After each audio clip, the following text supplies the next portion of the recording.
আসসালামু আলাইকুম। দেশের সংবাদে আপনাদেরকে স্বাগত জানাচ্ছি আমি মুশফিকুল ইসলাম। শুরুতেই জানিয়ে দিচ্ছি শিরোনামগুলো। নিউ ইয়র্কে আওয়ামী সমর্থকদের হামলার ঘটনায় বিভিন্ন রাজনৈতিক দলের প্রতিবাদ বিক্ষোভ, নিরাপত্তা ব্যর্থতার জন্য দায়ী করা হচ্ছে সরকারকে। শাপলার বদলে এনসিপিকে অন্য প্রতীক প্রস্তাবের আহ্বান ইসির। সংসদ নির্বাচনে পুলিশের ব্যবহারের জন্য কেনা হচ্ছে 40,000 বডি ক্যামেরা। এখনো দলীয় মনোনয়নের ব্যাপারে কাউকে সবুজ সংকেত দেয়নি বিএনপি। জনবান্ধব কার্যক্রমে এগিয়ে থাকারাই পাবেন ধানের শীষ, জানালেন রিজভী।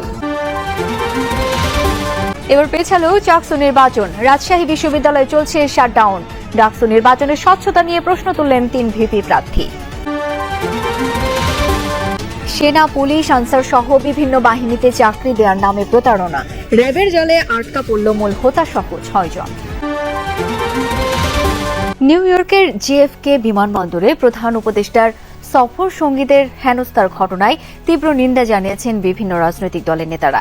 বিকালে এই ঘটনার প্রতিবাদ জানিয়ে বিএনপির সিনিয়র যুগ্ম মহাসচিব রুহুল কবির রিজভী বলেন, পতিত স্বৈরাচারের দোসররা এখনো নানাভাবে বিশৃঙ্খলা করছে। এদিকে বিকেলে একই ঘটনার প্রতিবাদে শাহবাগে বিক্ষোভ মিছিল করেছে জাতীয় নাগরিক পার্টি।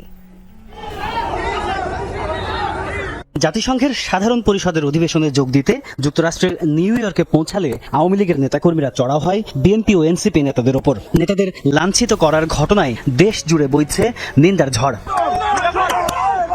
ঘটনার পরপরই ফেসবুকে স্ট্যাটাস দিয়ে ডিম ছোড়ার ঘটনায় তীব্র নিন্দা জানান বিএনপি মহাসচিব মির্জা ফখরুল ইসলাম আলমগীর। দল ও দেশের স্বার্থে সবাইকে ধৈর্য ধরার আহ্বান জানান তিনি। বিকালে আমরা বিএনপি পরিবারের এক অনুষ্ঠানে যোগ দিয়ে তীব্র ক্ষোভ প্রকাশ করেন বিএনপির সিনিয়র যুগ্ম মহাসচিব রুহুল কবির রিজভী। আজকে যারা মনে করছেন গোপনে গোপনে তাদের সাথে আঘাত করে নির্বাচনী বৈতরণী পার হবেন, তারা কেউ রেহাই পাবেন না। তার পরিণাম আপনারা দেখেছেন নিউ ইয়র্কের আপনার জন এফ কনেডি এয়ারপোর্টের থেকে বেরিয়ে আসার সময় সব নেতৃবৃন্দের সাথে তারা কি আচরণ করেছে। একই ঘটনার প্রতিবাদ জানিয়েছেন ডাকসু ভিপি সাদিক কায়েম। আওয়ামী লীগের প্রশ্নে জুলাইয়ের সব শক্তিকে ঐক্যবদ্ধ হওয়ার আহ্বান জানান। নিষিদ্ধ উল্টো ছাত্রলীগ বসে আমাদেরকে এক হইতে হবে। তাদেরকে যেখানে পাওয়া যাবে সেখানে সামাজিকভাবে প্রতিরোধ করতে হবে। তাদেরকে থানায় দিতে হবে। এরা হচ্ছে গণহত্যাকারী, তারা হচ্ছে শিশু হত্যাকারী। শাহবাগে বিক্ষোভ মিছিল করেছে এনসিপি। এ সময় দোষীদের বিরুদ্ধে ব্যবস্থা নেওয়ার আহ্বান জানান নেতারা। অন্তর্বর্তী সরকারকে তারা যেভাবে প্রেসিডেন্টের দোসরদের যেভাবে তারা দুধতলা দিয়ে তারা পিটছেন, আপনারা মনে রাখবেন এই আঘাত কিন্তু আপনাদের উপরও আসবে। একটা রাষ্ট্রযন্ত্র কতটা নিষ্ক্রিয় হলে, আপনাদের লোকরা কতটা নিষ্ক্রিয় হলে এরকম মেসাকার লেগে জিনিসগুলো বাইরের দেশে হচ্ছে, বাইরের দেশে আমাদের ভাবমূর্তি নষ্ট হচ্ছে। যে কোনো ফর্মে রিফাইন্ড আওয়ামী লীগ এই বাংলাদেশে আমরা আশ্রয় পেতে দিব না। আমরা আগামীর বাংলাদেশকে রিফাইন্ড বাংলাদেশের দিকে নিয়ে যাবো, যেই বাংলাদেশে কোনো ফ্যাসিস্ট কিংবা ফ্যাসিস্টের দোসরের জায়গা হবে না। নিউ ইয়র্কে জাতীয় নেতাদের ডিম মেরে অপদস্থ করার প্রতিবাদে ঢাকা বিশ্ববিদ্যালয়ের টিএসসিতে সাবেক প্রধানমন্ত্রী শেখ হাসিনার ছবিতে ডিম নিক্ষেপ কর্মসূচি পালন করে রেড জুলাই। যারা অপুর সাথেও খুব অকথ্য ভাষায় গালিগালাজ করা হয়েছে, আমরা এই আচরণের তীব্র নিন্দা জানাই এবং সেই নিন্দার ধারাবাহিকতায় আমরা আজকে এই ডিম নিক্ষেপ কর্মসূচিতে অংশগ্রহণ করেছি। জুলাই গণঅভ্যুত্থানের পর থেকে আমরা দেখতে পাচ্ছি যে তারা নানানভাবে নানান পরিচয় আসতেছে। কখনো আনসার লীগ, কখনো ডক্টর লীগ, কখনো পুলিশ লীগ, নানান লীগে তারা ফিরতেছে। এবং আমরা সর্বশেষ একটা লীগ খুঁজে পাইলাম, সেটা হচ্ছে ডিম লীগ। একই ঘটনার প্রতিবাদ জানিয়েছে ইসলামী আন্দোলন। এক বিবৃতিতে দলের মুখপাত্র মাওলানা গাজী আতাউর রহমান দোষীদের শাস্তির আওতায় আনার দাবি জানান। এর আগে গত রাতে নিউ ইয়র্কের বিমানবন্দরে এনসিপি নেতা আক্তার হোসেনের উপর ডিম ছোড়া হয়। চেষ্টা হয় মির্জা ফখরুলদের গাড়ি বহরে বাধা দেওয়ার। এসব ঘটনাকে দূতাবাসের সমন্বয় এবং ব্যবস্থাপনার ব্যর্থতা হিসেবে দেখছেন সফরে যাওয়া রাজনীতিকরা। এনসিপি, বিএনপি ও জামায়াত নেতারা বলছেন, টার্গেট করেই এই হামলা চালিয়েছে আওয়ামী লীগ। ঘটনা তদন্ত করে ব্যবস্থা নেওয়ার আশ্বাস দিয়েছে অন্তর্বর্তী সরকার। মাহফুজ মিশুর রিপোর্টে বিস্তারিত। স্থানীয় সময় সোমবার বিকেলে নিউ ইয়র্কের জন এফ কেনেডি বিমানবন্দরে ডিম ছোড়া হয় এনসিপির সদস্য সচিব আক্তার হোসেনকে লক্ষ্য করে। বিএনপি মহাসচিব সহ একই সাথে বিমানবন্দর থেকে বের হচ্ছিলেন এনসিপির 2 নেতা। এনসিপি নেতারা গাড়িতে উঠলে তা আটকে বিক্ষোভ করে আওয়ামী লীগ কর্মীরা। আক্তার হোসেনকে বহনকারী গাড়ির সামনে শুয়ে পড়লে পুলিশ এসে সরিয়ে দেয় তাদের। পরে হোটেলের বাইরে সমর্থকদের নিয়ে এ হামলার প্রতিবাদ জানায় এনসিপি। উল্টো পাশে আগে থেকে অবস্থানরত আওয়ামী লীগ নেতাকর্মীরাও এ সময় পাল্টা স্লোগান দিতে থাকে। এ নিয়ে ম্যানহাটনের গ্র্যান্ড হায়াত হোটেল এলাকায় তৈরি হয় সাময়িক উত্তেজনা। বিক্ষোভের পর এনসিপি নেতারা বলেন, এ ধরনের হামলায় অবাক হননি তারা।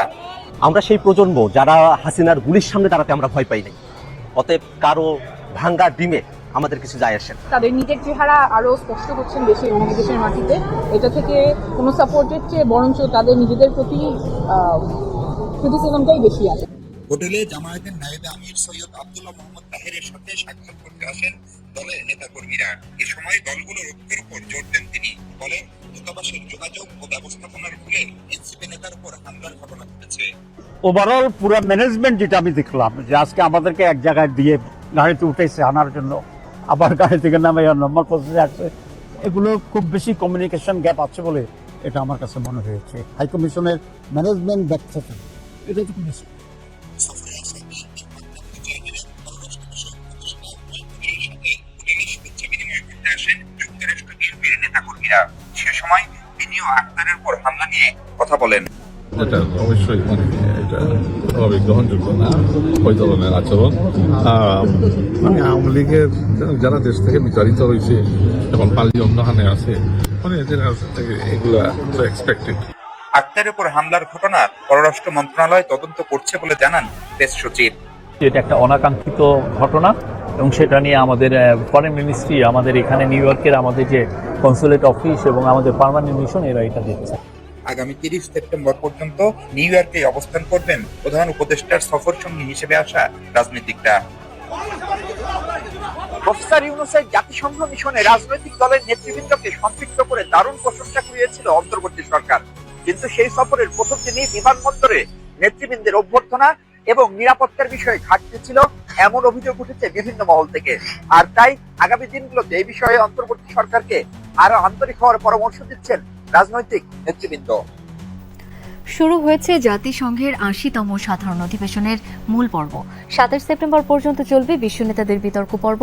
উদ্বোধনী বক্তব্যের পর রীতি মেনে অধিবেশনের প্রথম দেশ হিসেবে বক্তব্য রাখবে ব্রাজিল। পর্যায়ক্রমে ভাষণ দেবেন যুক্তরাষ্ট্র সহ অন্যান্য দেশের নেতারা।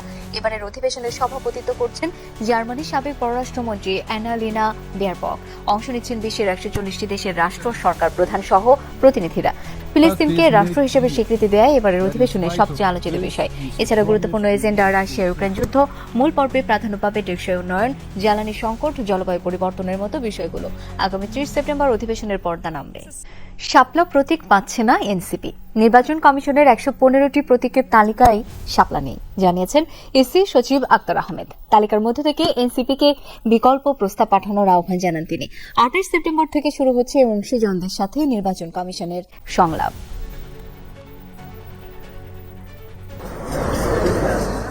নির্বাচনী প্রতীক হিসেবে শাপলা পেতে অনড় জাতীয় নাগরিক পার্টি এনসিপি। দল নিবন্ধনের আবেদনের দুবারই শাপলা প্রতীক বরাদ্দ চেয়েছে দলটি। সোমবার সিইসির সাথে বৈঠকের পর আবারও প্রতীকের ব্যাপারে এনসিপি জানায় সুদৃঢ় অবস্থান। শাপলা, সাদা শাপলা অথবা লাল শাপলা, এই তিনটির মাধ্যমে হতে হবে। ভেটিংয়ের জন্য পাঠানো আচরণবিধি এবং প্রতীক তালিকা অনুমোদন দিয়েছে আইন মন্ত্রণালয়। তালিকার